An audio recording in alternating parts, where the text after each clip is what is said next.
India secular है, मतलब India secular तो करेंसी कम्युनल, मतलब एक धर्मनिरपेक्ष देश है सर। सुना आपने, अमन चोपड़ा, रूबिका लियाकत कह रही हैं भारत एक सेकुलर देश है। कल तक धर्म विशेष के लोगों को बदनाम करती थी। आज जब हिंदू धर्म के दो बड़े खिलाड़ी आमने सामने हैं तो इनको देश सेकुलर नजर आने लगा है। जैसे ही अरविंद केजरीवाल ने गेंद जो है वो बीजेपी के पाले में डाल दिया कि अगर कट्टर हिंदू हो तो नोट पर लक्ष्मी और गणेश की तस्वीर लगाओ, फिर क्या था, अब इनको काटो तो खून नहीं। बीजेपी हाँ करती है तो आम आदमी को फायदा, न करती है तो हिंदू विरोधी। उससे भी ज़्यादा दुविधा तो मीडिया वालों को हो गई है, टीवी अखबार वालों को, कि भैया अगर अरविंद केजरीवाल का विरोध कर दिए तो हिंदू विरोधी हो जाएंगे, समर्थन कर दिए तो बीजेपी का नुकसान हो जाएगा। इनसे अच्छा तो बीजेपी निकली, उसने एक कार्ड ढूंढ लिया। राम कदम ने कहा है कि नोट पर छत्रपति शिवाजी महाराज, बाबा साहब अम्बेडकर, वीर सावरकर और प्रधानमंत्री नरेंद्र मोदी की तस्वीरें हों। नमस्कार, मैं शंभू कुमार सिंह और आप देख रहे हैं नेशनल दस्तक। वो तमाम बड़े वीडियो जो आज सोशल मीडिया पर वायरल हैं, तो सबसे पहले वही रूबिका लियाकत अब कह रहे हैं कि भारत एक सेकुलर है। हंसी आती नहीं है? कैसे हैं ये लोग? सेकुलरिज्म का 2008 से धज्जियाँ उड़ा रहे हैं, 2014 से धज्जी उड़ा रहे हैं। रोज़ हिंदू मुस्लिम, कोरोना के लिए मुसलमान जिम्मेदार, आतंकवादी सब मुसलमान हैं, जनसंख्या सब मुसलमान बढ़ा रहा है, और अब इनको सेकुलरिज्म याद आ रहा है। खैर, देर ही सही, दुरुस्त हैं। ये अमन चोपड़ा है, 50,000 का जुर्माना हुआ है, इनकी पेशी हो सकती है, डांट लगी है। ये भी कह रहे हैं कि नोट तो सेकुलर है। अरे सर, संविधान सेकुलर नहीं है। तब कहाँ थे लोग जब जंतर मंतर पर संविधान जलाया गया था? ये नोटों का गड्डी वाला वीडियो बहुत वायरल है। 70 लाख रुपए है ये। बीजेपी के 2 एबीपी नेताओं के घर से मिला है, इस तरह के आरोप हैं तेलंगाना से। और ये वीडियो देखिए, एक आम आदमी ने दिल्ली के बीजेपी सांसद को फटकार लगाई कि आप छठ के बहाने राजनीति कर रहे हैं, आप तब कहाँ होते हैं जब गंगा की सफाई करनी थी। सोचिए, इस देश में बौद्ध देशों से पैसे लाए गए कि हम लोग बौद्ध कंट्री और गंगा की सफाई करेंगे। किसी ने ठीक ही कहा कि गंगा नदी साफ हो जाएगी, उसमें गंदा मत डालिए, वो खुद साफ हो जाएंगी, कोई ज़रूरत नहीं करने की, बस उसमें गंदगी मत डालिए। पता कीजिए कौन लोग गंदगी डालते हैं। और ये देखिए, ये जिनको आम आदमी हरका रहा है वो नेताजी पहले कैसे एक अधिकारी को हरका रहे थे। और देशद्रोही सौरभ शुक्ला, लश्कर तोयबा, सोचिए ये आदमी प्रयागराज से गिरफ्तार हुआ है, मध्य प्रदेश का रहने वाला है, नाम है सौरभ शुक्ला। अगर ये कोई मुसलमान होता तो पूरे मुस्लिम कम्युनिटी को बदनाम कर दिया जाता। ये प्रधानमंत्री की तस्वीर है, वीडियो है। कह रहे हैं कि देश में फेक न्यूज़ से सावधान रहने की ज़रूरत है। मोदी जी, पहली कार्रवाई टीवी अखबार पर कीजिए। और ये हैं बीजेपी के मंत्री, मध्य प्रदेश के परिवहन मंत्री गोविंद सिंह राजपूत। सोचिए, न सीट बेल्ट है, शहर में गाड़ी चला रहे हैं, कौन पूछेगा। और ये है गौरव भाटिया। अभी कुछ दिन पहले किसी को इन्होंने गाली दी थी, कांग्रेस वाले को, उसने इनको गलियाया।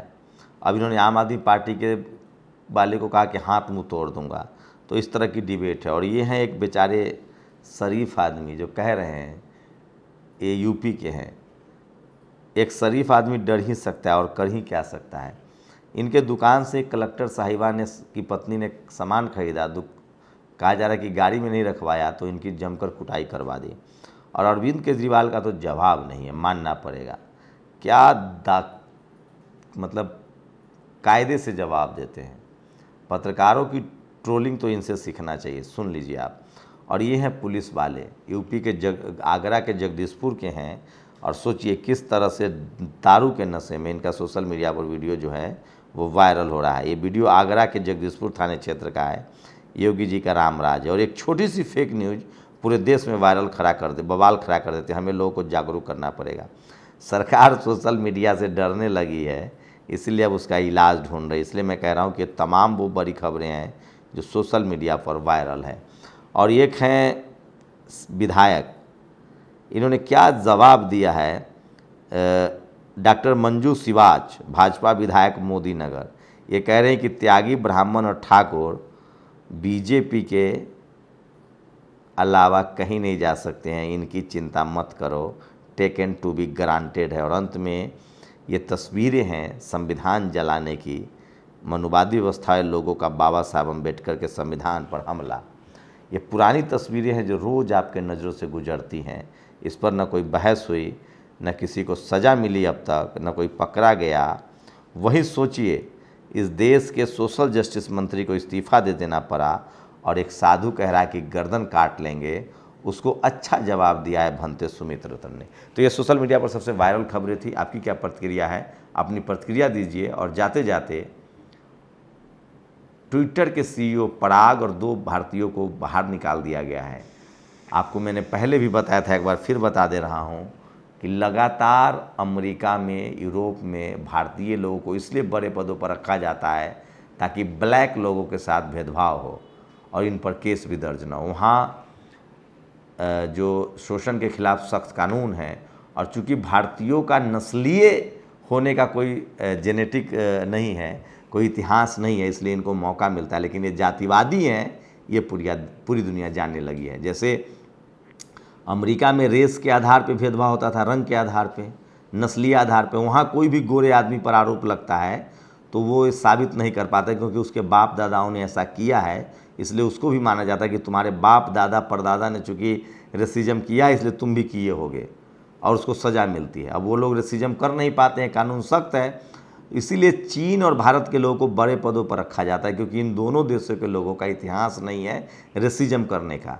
लेकिन उन गोरों को क्या पता कि इनका इतिहास जातिवाद करने का है। तो भारत के जो सवर्ण वहाँ बड़े बड़े पदों पर बैठे हुए हैं, वो मेरिट के दम पर नहीं, काले का अधिकार छीनने के लिए। एक बात बता दूँ, उसके बाद भी वो मुल्क शानदार है क्योंकि अमेरिका में 18% के करीब काले हैं, ब्लैक लोग हैं, और गोरे लोग की संख्या 70% से ज़्यादा है। उसके बाद भी अश्वेतों को अधिकार मिला। और सोचिए, भारत में 90% लोग गैर सवर्ण हैं, उसके बाद भी सवर्ण समाज के लोग उसका अधिकार नहीं दे रहे हैं।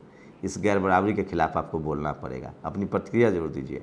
उसी के शिकार हैं आजम खान, जिनके भाषण पर 3 साल की सज़ा हो जाती है और किसी को 800 रुपये का जुर्माना, तो किसी पर FIR नहीं। भारत एक जाति प्रधान देश है, जाति है जो जाति नहीं है, और जाति के शिकार हर वो छोटी जातियां हैं जो अपने आप को ऊंची जाति कहते हैं, उनकी शिकार है। लेकिन इस देश में एक ही कम्युनिटी है जो सबका शिकार करती है बारी बारी से, मनुवाद। जो मनुवादी हैं वो सबको पीछे रखते हैं। इसलिए मैं किसान हिंदू, पिछड़े हिंदू, दलित हिंदू, आदिवासी हिंदू से कहता हूँ कि जातिवाद के खिलाफ खड़े होइए। शुक्रिया। नेशनल दस्तक की आपसे गुजारिश है कि अगर इसको बचाना चाहते हैं तो नेशनल दस्तक को सब्सक्राइब करने के लिए रेड कलर के सब्सक्राइब बटन को दबाएं, फिर बेल आइकन की घंटी दबाएं। नेशनल दस्तक को बचाने के लिए बहुत जरूरी है कि हर खबर को शेयर करें, लाइक करें, कमेंट जरूर करें।